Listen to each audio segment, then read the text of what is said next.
Assalamualaikum warahmatullahi wabarakatuh. Sahabat muslim, Islam adalah agama yang sempurna. Semua sudah ada aturannya dalam Islam, mulai dari bangun tidur sampai tidur lagi, bahkan dari hal masuk toilet sampai aturan bernegara. Kadang orang menyepelekan dalam masalah buang hajat, padahal hal ini ada aturannya sesuai dengan anjuran Rasulullah. Ini menunjukkan bahwa Islam adalah agama yang sangat sempurna. Tidak ada yang tersisa dari problematika umat ini, melainkan telah dijelaskan secara gamblang oleh Rasulullah. Lalu, bagaimana adab buang hajat yang dianjurkan oleh Rasulullah? Bagaimana hukum bagi orang yang buang air kecil sembarangan? Benarkah orang yang buang air kecil sembarangan akan dilaknat Allah? Tonton video ini sampai selesai agar tetap di jalan yang lurus. Sebelumnya, dukung channel ini agar terus konsisten menyebarkan informasi seputar Islam lainnya dengan cara like, subscribe, dan share.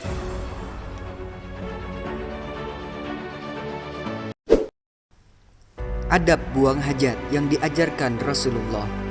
Islam menganjurkan untuk menjauhi 3 tempat terlarang ketika membuang hajat, seperti aliran air, jalan-jalan manusia, dan tempat berteduh mereka. Selanjutnya, kita dilarang mengangkat pakaian agar aurat kita tidak terlihat. Anas radhiyallahu anhu menuturkan, biasanya apabila Nabi SAW hendak membuang hajatnya, tidak mengangkat atau meninggikan kainnya sehingga sudah dekat ke tanah. Riwayat lain menjelaskan tentang hal ini, yaitu dari Jabir bin Abdullah radhiyallahu anhuma. Beliau berkata, kami pernah safar bersama Rasulullah. Beliau tidak menunaikan hajatnya sampai beliau pergi ke tempat yang tidak kelihatan. Hadis riwayat Ibnu Majah. Selain itu, Rasulullah juga mengajarkan ketika kita membuang hajat, kita dilarang untuk menghadap kiblat dan membawa sesuatu yang berhubungan dengan Allah Subhanahu wa taala. Contohnya, membawa Al-Qur'an ke dalam kamar mandi, berdoa, dan lain-lain. Dari Abu Ayyub Al-Ansori radhiyallahu anhu, Rasulullah SAW bersabda, apabila seseorang dari kalian buang hajat, maka janganlah menghadap kiblat atau membelakanginya, akan tetapi hendaknya ia menyamping dari arah kiblat. Hadis riwayat Al-Bukhari. Rasulullah juga mengajarkan doa ketika akan masuk ke toilet. Toilet dan yang semisalnya merupakan salah satu tempat yang dihuni oleh setan. Maka sepantasnya seseorang hamba meminta perlindungan kepada Allah Subhanahu wa taala dari kejelekan makhluk tersebut. Doa Nabi sebagai berikut.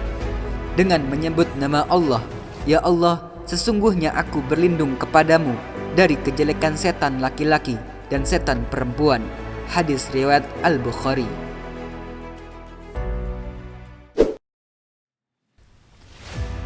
Benarkah Allah akan melaknat orang yang buang hajat sembarangan? Islam mengajarkan adab yang baik untuk diterapkan dalam kehidupan, termasuk dalam buang hajat. Namun hal ini banyak disepelekan oleh kebanyakan orang. Dari Ibnu Abbas radhiyallahu anhuma, Rasulullah sallallahu alaihi wasallam pernah melewati salah satu sudut kota Mekah atau Madinah.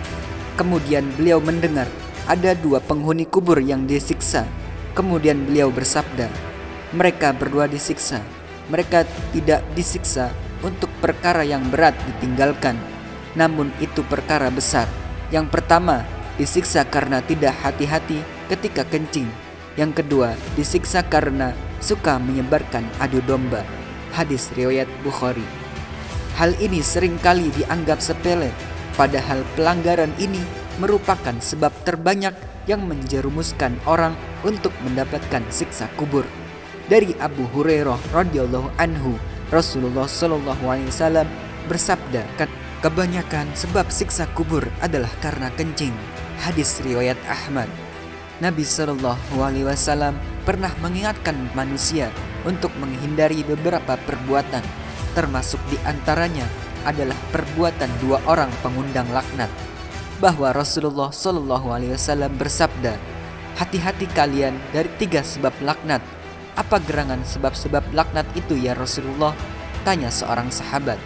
Nabi SAW menjawab, seorang buang hajat di tempat berteduh orang-orang, di jalan atau di genangan air. Dinilai hasan oleh Syekh Albani. Dalam hadis tersebut diterangkan tentang larangan dan ancaman bagi orang yang buang hajat di sembarangan tempat. Yang dimaksud dapat menyebabkan laknat adalah orang yang buang hajat, termasuk buang air kecil di tempat umum, bisa mendapatkan laknat dari dua sisi. Pertama, laknat dari Allah Ta'ala. Kedua, laknat dari manusia yang terzolimi, sebagaimana dijelaskan dalam fatwa Syabahah Islamiyah. Mala'an adalah jamak dari kata mal'anah. Maknanya adalah perbuatan yang dapat menyebabkan pelakunya mendapat laknat. Laknat dari Allah dan dari manusia. Laknat dari Allah karena tindakan tersebut adalah tindakan dosa besar. Adapun laknat dari manusia disebabkan mereka terzolimi oleh najis dan aroma pesing dari bekas air seninya. Sementara doa orang yang terzolimi adalah mustajab, bahkan dari orang kafir sekalipun, apalagi dari orang mukmin. Sahabat Ibnu Abbas radhiyallahu anhuma pernah menceritakan pesan Nabi SAW kepada sahabat Mu'adz bin Jabal ketika mengutus beliau berdakwah ke negeri Yaman yang berpenduduknya ketika itu menganut agama ahli kitab atau Yahudi dan Nasrani. Hati-hati kamu dari doanya orang yang terzolimi, karena sesungguhnya tak ada penghalang antara doa mereka dengan Allah. Hadis riwayat Bukhari dan Muslim.